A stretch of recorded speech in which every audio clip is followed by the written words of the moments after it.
Welcome to Promo Insiders, an ASI Media podcast that covers the topics that matter most to the promotional products industry.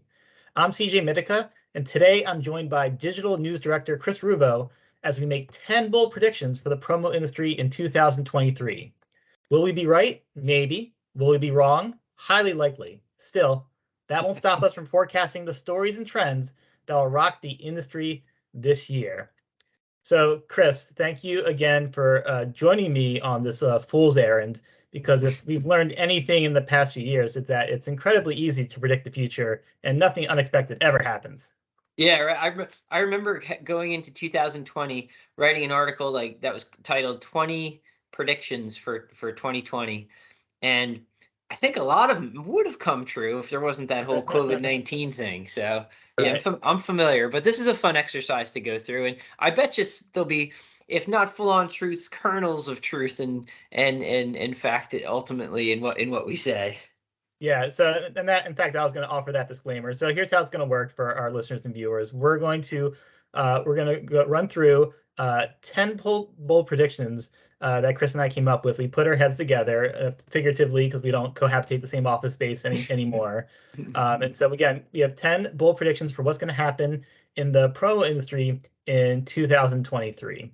And in my word of caution, at least to our listeners and viewers, is that these are bold predictions, and so many of them might not necessarily become true. However, the reason we're going to be talking about these is that Chris and I see trends and movements in the promo industry, big picture type stuff that informs these predictions. So even if the predictions don't become true, there's definitely information and worth talking about, because there are things that are still happening on these fronts that are worth knowing. So, all right, so we're just going to jump into it. Chris, are you ready? You ready Let's to do dive it. into this? All right. Yeah. All right. So we'll start off with number one. There will be two $1 billion distributors in the promo industry in 2023. So here's our thinking. So actually, right now, if you look at our 2022 top 40 rankings for distributors, there are 0. And so we see two companies that could reach that threshold. One that I think is very likely given what they've indicated publicly, and the other has the chance to. So let's start off with that first company. Chris, is a company that you cover, you're very familiar with, 4imprint. Why do you think they're on track to be $1 billion distributor?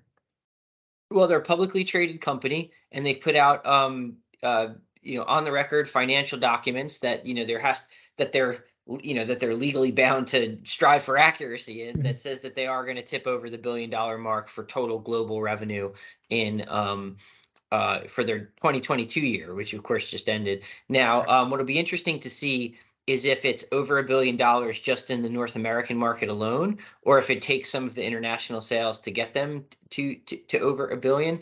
I actually happen to think that their North American business, which comprises like the vast majority of their sales, is actually going to be enough to get them over the $1 billion mark. So I guess the takeaway there is maybe that 4imprint had a very steep downturn during the pandemic, but has really roared back in a huge way.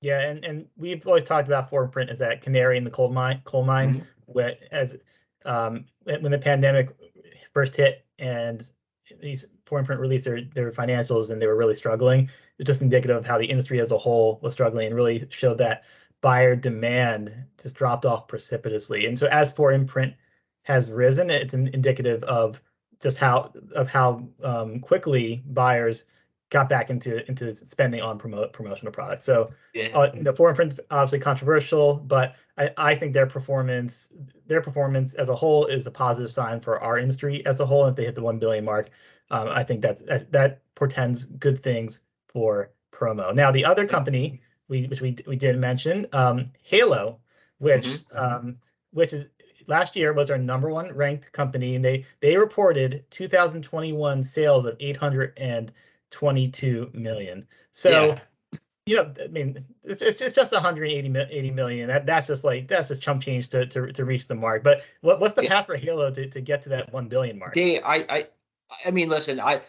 it's not like I talked to Mark Simon before this, and he told me that Yes, they're over no, a billion. So correct. this is we We're should just disclaim that speculating. this is not insider knowledge or anything. This is Correct. just our guess. But Halo has indicated on the record that they had a record year and that it was a banner year for growth for them. And if you had a massive year in 2022, that's got to put them around, I would think, that $1 billion mark, or at least closer to it. And I would expect them to build on that in 2023. So with all that said, even if they didn't quite get there in 2022, I think they will do in 2023. Right. And look, we wouldn't put it past Halo to make a major acquisition this year. It's in their nature. And we will talk about M&A down later on in this podcast with one of our predictions. But these, top 40 consolidation is a very real phenomenon. And Halo has been one of the leaders, if not the leader, on that front. So that's totally within the realm of possibility as well. Again, just our sort of speculation, looking at the shifting dynamics of the market. Not Mark Simon doesn't have a line. He doesn't have a line to our house saying that, hey guys, we're about to make a deal.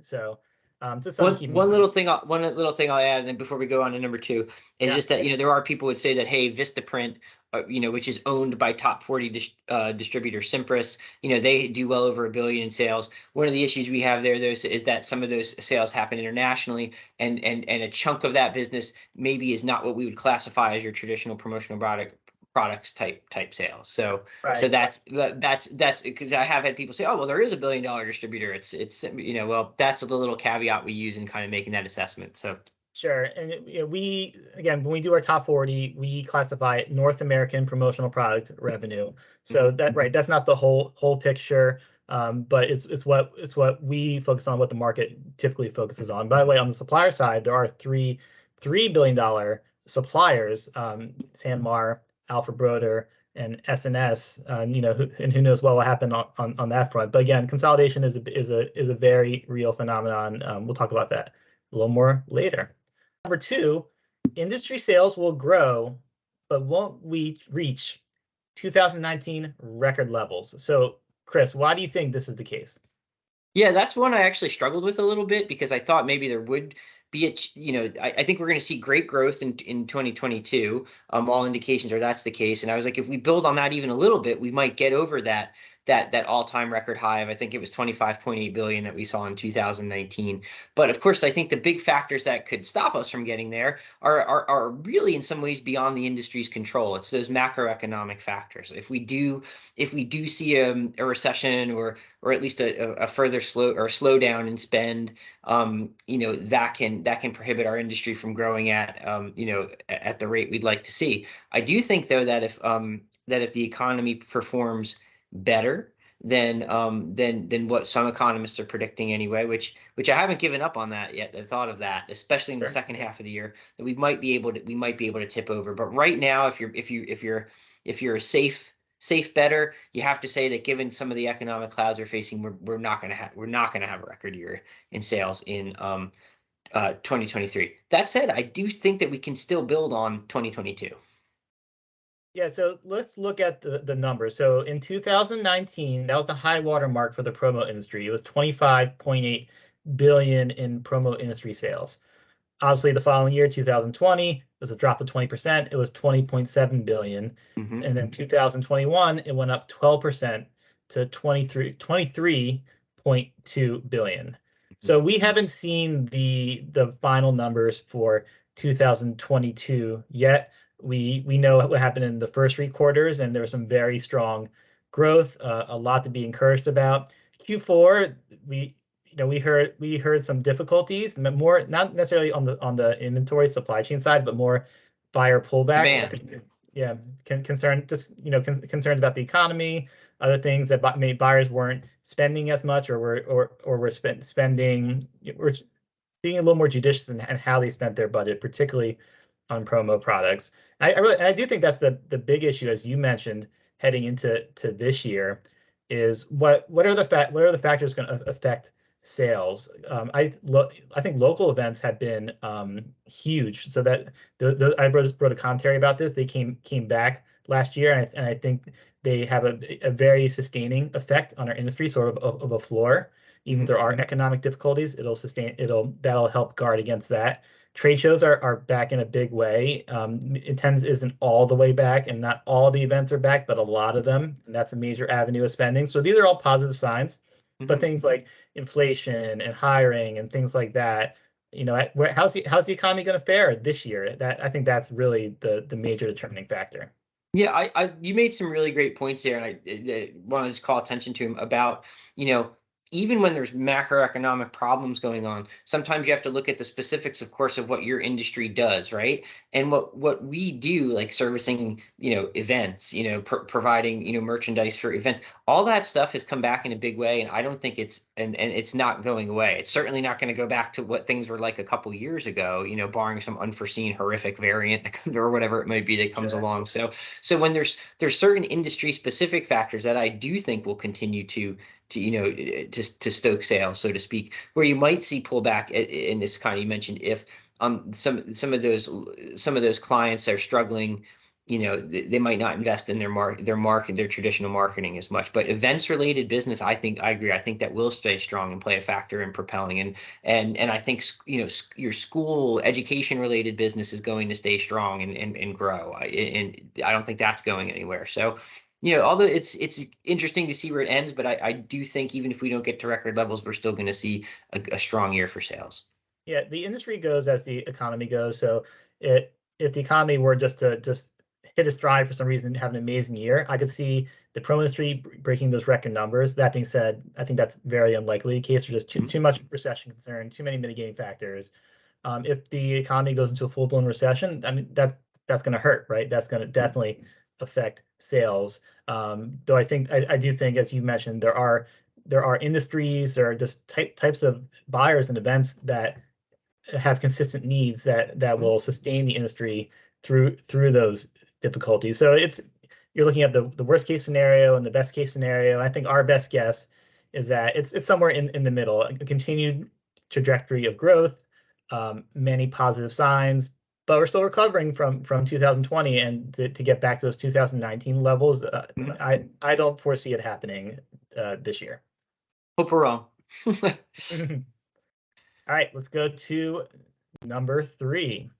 Supply chain and supplier service levels will improve, but won't be completely fixed. Yeah. I do think there's some nuance in that, in the term improve and that term completely fixed, because I think our readers, people in this industry have different expectations about what that means. But this is something you've been reporting a lot about, Chris. What are you seeing right now, and how are things shaping up for this year on those fronts? Yeah, the most simple way I could put it is, in talking with a ton of suppliers right at the very end of 2022, to a person that I talked to, they all said, we've made investments in labor, we've increased labor levels, we've made process improvements to be more efficient, internally, and in a lot of cases, we've seriously upgraded our technology with things like automation at certain aspects of the order process and things like that to streamline ordering, to make the order go more efficiently, and then to get things out the door more efficiently. Yeah. So the upshot of that is, they say some of the terrible service levels, and they admit it, that it was terrible service levels in the latter half of 2021 and then for parts of 2022, are going to be improved upon. They said that you are going to experience better customer service and better production and fulfillment in 2023 from us because of those factors. Now, I'm not doing PR for the suppliers. I don't know if that's true, but these are generally honest people, and that's what they presented, that they are in a much stronger position when it comes to service. The other big component of service is supply chain, as you say. Our suppliers actually, once they started to adapt to a lot of the challenges of the pandemic, they actually got a lot better at being more proactive about ordering inventory. So ordering more products farther in advance, getting it here and stocked stateside and ready to go. And they say, again, like to a company, going into 2023, hey, we're in a much stronger position from inventory than we were heading into 2022 and even for much of 22. Like we have SKUs that people want, we have them in deep supply, and we're going to be able to get them out. Now, all that said, we're still experiencing issues related to COVID. China lifted its zero tolerance policy on COVID. That policy basically said if there's a little bit of COVID, like 1 or 2 cases in an area, they come in, they shut down. That, regardless of what you think about that from a society standpoint, it did help prevent the spread of COVID. Now that China's more open, COVID is spreading and it's causing things like factory shutdowns because people are just out sick. Like it's slowing down transportation and things like that. Shipments are being canceled. And by shipments, I mean supplier over here has a contract with the factory to produce X amount of said product. Said product either doesn't get made on time or it's made and now it can't get out of China as efficiently as was promised because of people just being out sick. And so that's slowing down the flow of work. So there's some suppliers who feel that maybe a little later in the year in 2022, there could be delays in getting in restocking. So maybe you see some of those inventory issues creep back in again. But that is contingent on how long and how severe the slowdown in production and exportation is in China. So it's something to keep on the horizon. But at least heading into 2023, suppliers say, "Hey, we're ready to service you better, and we're better stocked up than we've been for the entirety of the pandemic." So we're starting the year on a good foot, and hopefully the wobbles and disruptions that come along won't be so much to seriously disrail that. Look, a lot of us, were caught flat-footed by the pandemic, but also the aftershocks, right? And Mm-hmm. in fact, it affected us as humans and our businesses and our our governments in ways that we didn't anticipate. Mm-hmm. And so that 2021 and 2022, a lot of companies were caught flat-footed. They weren't prepared for the shortage of workers. They weren't prepared for the supply chain to just basically blow up and be in total disarray. Now we've had a year and a half to 2 years of sort of wisdom and looking at the situation. And as you mentioned, suppliers have a better understanding of how to navigate Mm-hmm. these troubles. So that sounds very optimistic, and I do think we are going to see improvement. I also think it's important to remember that, especially on the staffing front, we're a difficult industry and with a lot of specialized knowledge, especially when it comes to processing orders and products. And so if companies are hiring new people and they're relatively new to the industry, both sides, distributors and suppliers, can have amazing training programs. It takes time to learn all the ins and outs, and Mm-hmm. that so it's not like all the errors are going to go away. Like if companies can hold on to these people and train them up, that will smooth things out. But there's going to be hiccups. It's just natural. I just one point on that. I know we've been on this point a long time, but there's so much Sure. you could say about it. I It's know. just that I'm sure everybody's been seeing how there's been layoffs in the technology field, and there's been layoffs now like at production level, like Amazon. We're recording this on January 5th, and Amazon just announced that it's laying off 18,000 people, and a chunk of those are in production settings. So what I think is one of the, if there's any benefit to a tightening of the economy, it's that people are going to be more apt to stay in the job that they're in. People, maybe before you worked at Amazon or like a Walmart or a place like that in a production setting because they paid you a little bit more than maybe what a supplier could offer. But now, like you're out of work there, you'll take a job at a supplier and you'll stay there because it's a job. So that could act in a weird way that might actually help even bolster production level labor and customer service level labor forces even more. Yeah, and my last point on this subject is that on the distributor side, I hope that distributors now realize that we're not going back to the old way. Like if you think you can just call, put in an order, get it next day without any issues, like you're doing yourself a disservice. Like Mm-hmm. I hope they've learned the lessons that build in more time, be more thorough, try just Mm-hmm. double check, communicate. Like it's not gonna be perfect no matter what. Mm-hmm. But on the distributor side, building in those safeguards and giving everybody more lead time will help the process. So I think that will also help when it comes to these issues as well. Yep. Okay, so number 4, inflation will cool, but there will be no drop in promo product prices.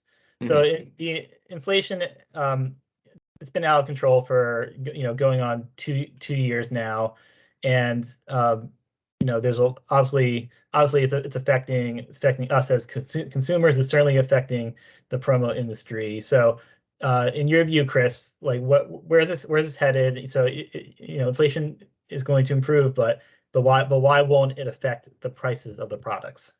So okay, because basically over the last year and a half, things have elevated so much, and that it's almost like you can't put the genie back in the bottle, to use kind of a tired Yeah. and metaphor or whatever. Um, you know, labor costs have gone up so much for suppliers. That's one issue. Costs of materials have gone up. And what I sometimes hear from distributors is, oh, I read that the cost of shipping has gone down dramatically, but the suppliers are still charging us all this money. The supplier said shipping was the reason that product costs went up. Shipping was one component of the reason that costs went up. The shipping costs went astronomical during 2021 and parts of 2022, and they have come down dramatically. But that's only one component. You still have to, given the inflation that's already occurred, suppliers are having to pay people more, and they should be paying those people more, to do the work that's necessary. To produce stuff here, but also overseas. Overseas producers, the whole world's dealing with inflation. Overseas partners are having to pay more too. It all adds up to inflated costs. Now, in some cases, and actually more than a few, suppliers they've always done their best to try to mitigate what they pass along to the distributor, right? But there's only so much that they can pass along and still stay in business. And then there's some that have I've talked to that have delayed or kind of like gradually phased in price increases, so it wasn't so much sticker shock at once. So they're still dealing with kind of phasing some of that in. And then there's others who they've bought so much, because we talked about buying more product farther in advance to make sure that you're stocked up, right? Yeah. They Yep. bought product at those sky high prices when the shipping was still really high, when labor is high, like it's been, when fuel costs are high, right? So they have to then sell that inventory to make profit on that inventory and stay in business. They need to sell it at a price that they can make profit off what they paid for it, right? So all those factors and others are why you're just not going to see, wide scale or like really any, significant price drops on promo products in 2023. Okay, I know that'll be disappointing news for some people, but I think also people just have come to expect, especially on the consumer side of things, you're just paying more for everything these days. So I don't think that'll phase buyers, but like they just know that products cost more. It's not going to instantly become cheaper. I think the distributors just need to condition buyers, and they did a good job of that, by the way. Yes.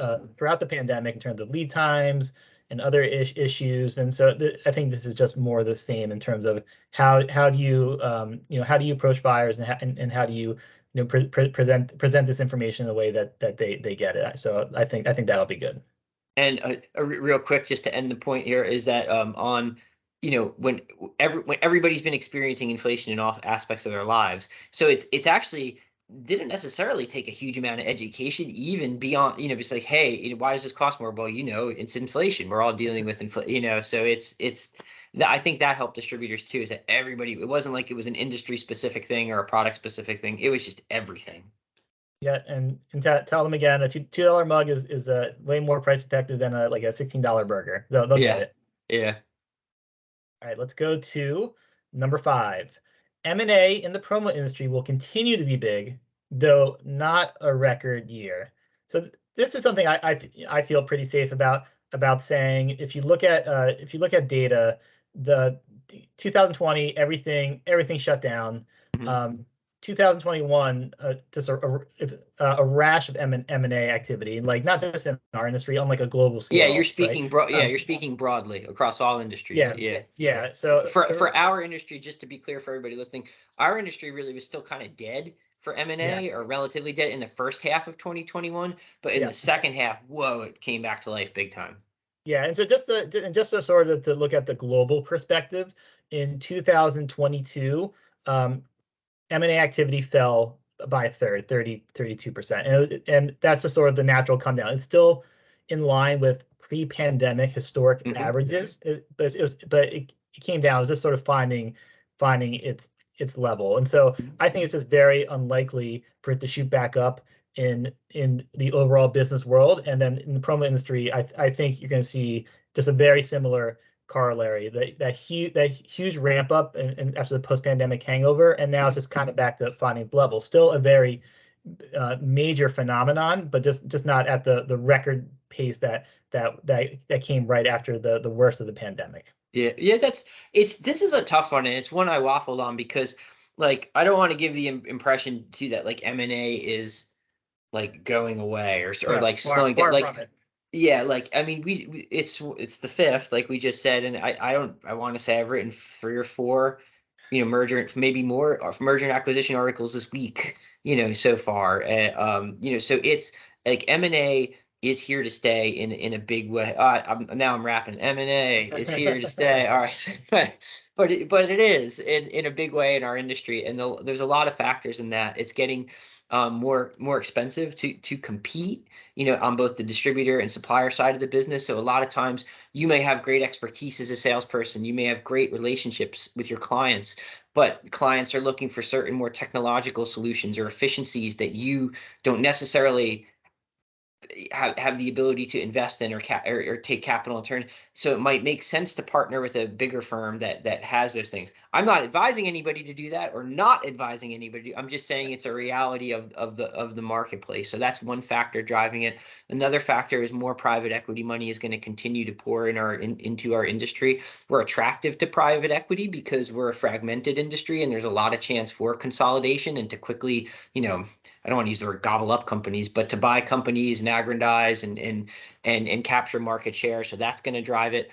I think the biggest companies in our industry will continue to get bigger and dominate more market share, and that will give them more ability to acquire because they're going to have more capital, and it will also make them potentially more attractive partners for those companies I mentioned before, who are great at sales and have great relationships with their clients, but need some more capital muscle or technological muscle to really kind of to keep growing. So I think for all those reasons, M&A is going to stay strong.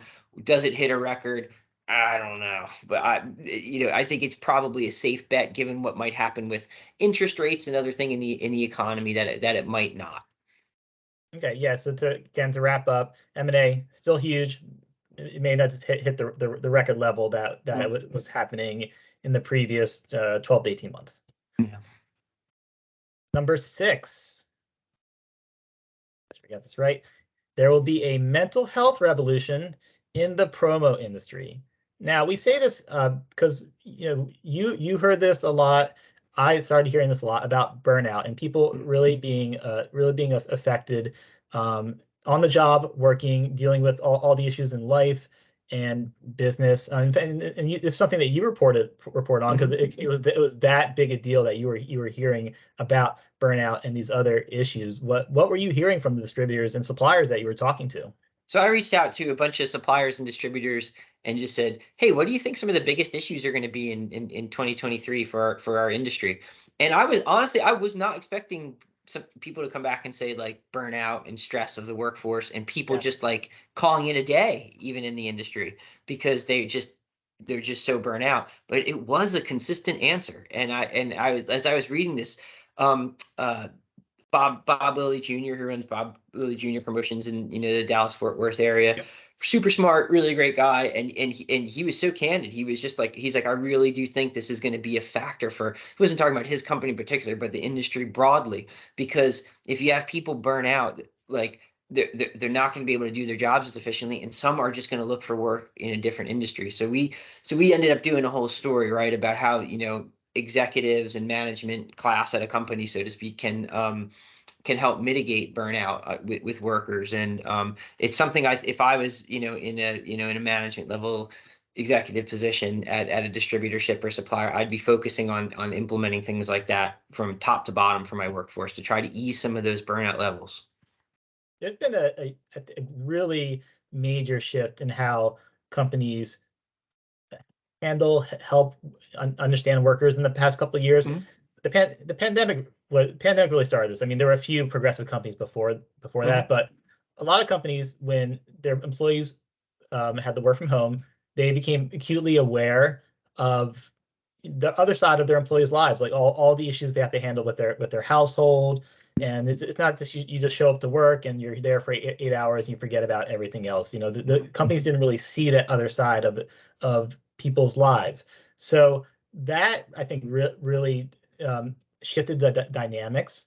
Mhm. And so now there's this corresponding phenomenon of burnout, of stress, where it's dealing with the workplace stressors and then adding on top of it personal life, societal, all these different things. And so that's why I think companies have become and will be way better at understanding, at being sympathetic, and giving employees the space they need so that they feel like equipped to handle those like normal everyday responsibilities. Yeah, great point. And I think too, with just some of how the younger generation things that they value and hold, dear. I think you're going to you almost have to do that to attract talent. It's like true talent, because that's part of what they're looking for. Which is not, which some people interpret that as like, oh, like they're lazy and they don't want to work. It's not necessarily that. They're just hoping for some, reasonable balance, I suppose. Mhm. Yeah. It's a good segue, since you brought up the younger generations, to our seventh prediction. The average age of promo pros will get younger. Hmm. Obviously, this is tied into the reputation of our industry as a graying industry, an Yeah. old industry. What makes you think, Chris, that's going to change over in terms of the makeup of the promo industry? Okay. So I should be clear. I'm gonna be full disclosure on this. I do not have hard evidence. This is a gut feeling based on anecdotal observations I've seen, probably I would say over the last 2 years in the industry. Um I just feel like I've met and talked to more younger people who are getting involved in this industry and liking it. So part of that is just based on my own personal experience. Yeah, Part of it is based on the more prominent, visible role that branded merch, is playing in our society. And I'll give you some examples of that. Like, think about, in every influencer you see on social media has some kind of merch that they're trying to hawk, right. right? Um, we know that musical artists nowadays, they're not making money from, quote, album sales or downloads anymore, not real money. They're making money from live performances and merchandise sales. So these are things that younger people perceive as cool, right? Influencers, popular musical artists, and merch is such a big part of what those people do. I think it's I think it then becomes like, it starts to have a cool cachet to, what do you do? I work in merch. I work in the merch industry. I'm doing, merch for this brand and that brand. I think it has I'll be redundant, a cachet that appeals to younger people. And I think that will help attract more younger people to our industry. And I feel that I have seen more young, particularly on the distributor side of the workforce, entering sales, because merch doesn't want, when you're working with brands that are looking to present as cool, they want, I guess, that something young, something vibrant.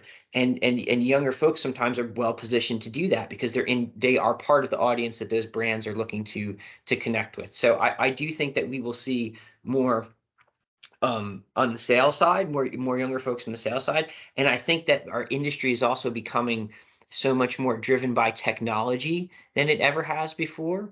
And I think that I think you're going to find young people with tech who are studying, software, web development, blah, blah, coming into our industry to fill jobs that may not have even existed in our industry a decade ago, but now they do. And that's going to attract a younger, very, very technological type worker to the industry. So I think if you were to take all that on aggregate, you're going to see an average younger age for our industry. And I think that that's a good thing because you need that next generation coming in to propel things. I think those are great points. And Yeah. honestly, I think the age thing is kind of a misnomer. Like I think our industry is younger than people think it is. It's because the most visible people, like decision makers, C-suite, lead, a lot of the leaders, they're just older generations. They're the boomers and Gen Xers. And people see that, and so they assume that it's not a young person's industry. But as you mentioned, like in terms of like the sort like either in sales or other sort of support type roles on technology, marketing, creative, there's a Mhm. lot of young people Yeah. in this industry. They just don't have the visibility, Mhm. and so I think there's a ton of potential to grow that still just by showing the good side of the industry, all the creative things that people do, as you said, with social media, music, influencers, the cool aspects of merch. Mhm. There's a way to grow it even more. Yeah, and it's not like it's not like an industry that maybe was 20 something or even more years ago where it was just it was like you're very cookie cutter types. I mean, our industry is now producing stuff that's right on par with retail that that can look totally cool and fashionable and things like that. And I think that that all helps. Just say it makes a younger person say, "Oh, I'm part of something cool." And one more point, I think with some older veterans of the industry who are running their own business and having to deal with the difficulties of the last three years, they're pulling that Danny Glover Lethal Weapon thing. Like I'm too old for this crap. Yeah. So that like I think that is a real phenomenon. Like people are debating like how much longer do I want to be in this industry? Like I put in time. I've had a good run. Mhm. Do I want to keep going, or is now the right time to sell or close up? And that's going to initiate also, I think, a generational shift per promo. 100%, and that's also contributing to some of the M&A because people who've had their own business and had it for a long time are say, all right, you know what, I've had a good run, and now it's time to maybe do something else or consider retirement or at least wind down a little bit from this right now. So yeah. Yeah, great point. Let's go to number 8. Calls to end swag will be replaced by new sustainability cause and Christmas cards. What? So let me get on my soapbox here. I had this thought a couple weeks ago. Um, I get tons of Christmas cards, like dozens and dozens of Christmas cards. What happens? What happens to those Christmas cards? So I look at them, nice picture, of the kids, right? Mhm. Maybe it hangs out in my dining room, and maybe it goes up on my fridge. But what most often happens, it goes right in the trash. Mhm. So, but no one's saying, oh, like, how wasteful! We're printing all these cards, we're mailing them. Look, all these resources are taking up. This isn't worthwhile. No one's saying that, and yet we continue to hear these calls to end swag Mhm. and stop this spending on wasteful crap that no one cares about. Mhm. So I'm gonna make this prediction happen because I'm gonna be the leader of the Christmas card sustainability movement. Um, so I'm gonna make sure this prediction comes true. That's funny. Well, man, bah humbug. Jeez Louise. You should have wore your like Grinch costume for this one. But yeah, no, I know you're being silly, but it is a good point when we look at that. Well, to kind of build off of it, why do we send Christmas cards even though yes, it contributed to waste, blah blah. It's because it's I shouldn't put quotation marks like that. But it's because there's a value there. We see a value in it. There's a value to produce almost anything. It requires resources of some kind, but we produce it because there is a value. And as studies at ASI have shown, like ad infinitum, there's value. There's a real tangible value to the products that we sell when you're doing them when you're selling decent products in a thoughtful way that speak to the audience that a client is trying to reach. It has a ton of value. So with that though, we do have to recognize, right, that we're on planet Earth, that resources are finite, right? And we do, just as other industries are, do have to start operating more sustainably. And that movement is well underway already, as we've documented with our ASI Media promo for the planet. And I think it's something that's going to accelerate greatly in 2023. I can't tell you, I mean, I don't even know how many press releases a day, but in almost every one I get now, it's something about, like, there's some mention in there of, hey, in addition to, being a marketing agency or being a supplier distributor, we care about sustainability. We have a corporate social responsibility plan. We're trying to do things that give back to our community and that support the environment. It's really snowballing in a way that I've never seen it before. And I think that that's going to build, because it's going to have to, because I think clients are looking for it, and end users are looking for it. Just one thing, I know I'm going on a bit, sorry. Yeah, it's fine. It's just that as companies in our industry do that, they have to be careful to not greenwash, meaning you shouldn't just be using words like sustainability and green and eco as buzzwords. There should be real things that you're doing behind those platitudes, so to speak, that prove that you're actually, trying to make a difference, whether it's environmentally or in a social sense, hopefully both. And you should be able to document those things, so that you're not just putting a line in a press release. It's something that you're really really doing. And I think that more and more companies are really doing things in our industry to operate more sustainably, to have, I mean, just the amount of companies that we've seen, in promo over the last couple of years become B Corps has gone up significantly. So there's definitely a movement underway, and there will be a lot more with, I think, sustainability in 2023 and beyond as pertains to promo. It's interesting how there's two different phenomenons going on at the same time, and they're kind of at odds with each other. You have the promo industry, which is becoming increasingly sustainable and putting real action into improving its sustainable footprint. And then meanwhile, you have groups on the other side saying, "And swag, what a waste! They're just harming the environment." And that's because the reputation of promo Hmm. hasn't caught the reality of promo hasn't caught to his reputation. This is something that you wrote about late Hmm. last year when we did our 5 ideas to improve promo package about improving the reputation of promo. That our companies are making real differences, and becoming a lot smarter in how they approach the idea of product, of manufacturing, of sustainability. But that's not what the other side sees. They see the outdated stereotypes and a lot of the Hmm. negatives. And I think it should be the aim, as you wrote about, of companies in this industry to promote the ways that we're collectively improving. Yeah, well said. And yes, the perception sometimes is, oh, it's tchotchkes and cheap junk, and does some of that exist? Yeah, of course, and has it existed maybe traditionally in some sense? Of course, but there's also so much more going on now, and there's so much more distributors and suppliers, or better products are coming to market, and distributors are doing a better job of educating clients on why they should invest in those better products. And that is going to propel the industry forward. And by better products, I mean products that are not only fashionable, but products that have things like, they're made with more sustainable processes and materials that are, quote, sustainable. So I think we'll see more and more of that. Yep. And Chris, you can still send a Christmas card to me next year if you want to. Oh, I will. I will. Okay, we got two more left. Number 9, weighted blankets will be the 2023 product of the year.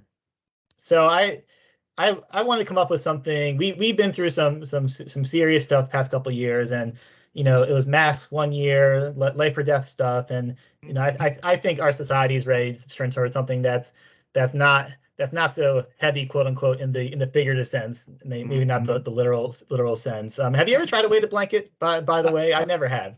No, I haven't. I can't. I have to admit. People rave about it, and so I'm sure it's one thing where you try. It's like, oh my gosh, like what this thing is amazing. How do I live without it? But I admit I haven't had the pleasure of trying it yet. All right. Well, that's you got to. I think that's your next podcast where you try one and kind of give us a demonstration. That's a good idea. That's a good idea. It's but product trends have shown that I think it's become increasingly popular. Am I absolutely sure that weighted blankets will be the product of the year? No, of course not. Mhm. But it'll be interesting to see what pops up with consumer trends. I think it'll be again a little more sort of like a little more sort of not frivolous, but like less concerned with the like day-to-day struggles and more sort Yeah, of like what makes people feel good. I think that type of product will get a lot of traction in 2023. I'd be all for it. Sign me up. All right, last one, number 10. Our presidential candidates will reveal their 2024 campaign slogans. For Donald Trump, it will be "Make America Great Again, Again," and Joe Biden will be "Old Dog, New Tricks." So that's what you're going with, huh? So, by the way, like these campaigns don't need to spend like hundreds of thousands of dollars on fancy like POCUS tested I know. slogans. Just send the money to us, right, Chris? We got Yeah, this send it. covered. Yeah, we got it covered. Those are fun, and I would love to see them. I have a feeling Biden's not going to go with that one though, CJ. The Yeah. Biden one was hard for me to come up with. I spent actually way too much time trying to brainstorm that one. The Trump one like wrote itself. I think it's genius. It really, if he Yeah. doesn't go with it, like, then I don't know what no, I don't know what to Look, say. well, you got to get in touch with his PR people. There's oh, Christie, right, in Louisiana, and I'm That's right. forgetting her last name, but she does so much for, or has done so much for Your his specialties. campaign as a district. Yes, yeah. So I mean, I don't know, send it. Maybe you can make a commission on that or something. But just kind of joking aside, I do think that the political season, whenever we see presidential campaigns, it usually does help boost certain types of sales of promotional products, and I think it makes you see investment from politicians, not only in the presidential level campaign, but in other races that might be going on. It kind of becomes a domino effect. When there's a lot of merch out there, I think they tend to spend more too. So, that's more. I think that those dynamics start to come into play, and we maybe see a little that helps. We were talking before about industry specific things that help drive sales. That could be Yeah. one that does start to help. Maybe not the early part of 2023, but as the year goes on. Yeah, as the race ramps up, it will get bigger and bigger. We've documented how merch is now a huge part of the political fundraising machine, and candidates and their teams put a lot of emphasis on it. I think with the slogans, to test the effectiveness of a slogan, like can you remember it like a year or two after the fact? Like, can you remember any slogan from the 2020 election? I mean, I remember because I just saw so many of the hats, like the Keep America Great hats, Okay, but yes, I remember that. it certainly didn't have the same, like, regardless of your political affiliation, you have to admit that Make America Great Again was like brilliant from a branding and marketing perspective. It was brilliant because it stays with you and it resonates and it's so simple and it was everywhere. So it was that. I know that was 16, of course, but like it was like that stays with me, whereas others have not.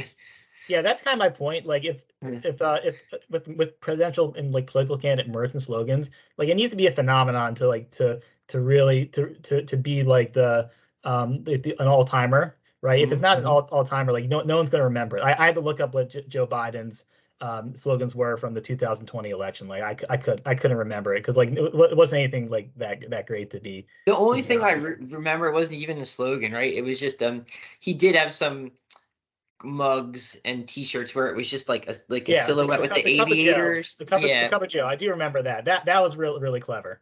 yeah. But that's like the only one that really sticks with me, and it's nowhere near on par. Again, there's no comment on politics. This is just like pure marketing branding. It was nowhere near on par with Make America Great Again, or. Yeah, so all I'm hoping is for the 2024 election, let's get some memorable slogans. That's my wish. That's my prediction. Well, I hope we see it. I hope we see it. So those have been our 10 bold predictions for 2023. Don't ask us to check in at the end of the year because I'm not, I don't want to see exactly how we did. But I do think, as we mentioned, there's a lot of big things that are going on right now in the industry that you should be aware of, and I think it's a good time to be a distributor, a supplier, be in business. There's a lot of positives that I think await us in the year ahead. And we talked about a lot of them in today's podcast. Yeah, well said. All right. Well, thank you, Chris, for helping out with the predictions. You can do them all yourself next year. I'll recuse myself and just and All I'll right, just judge you on your predictions. I was so scarred by my last few awful predictions articles, given what happened with COVID, that I wanted to stay away. But thanks for getting me Smart. out on a limb here. You know. Yeah. Thank you, everybody, for listening, for watching, and have a great rest of your week.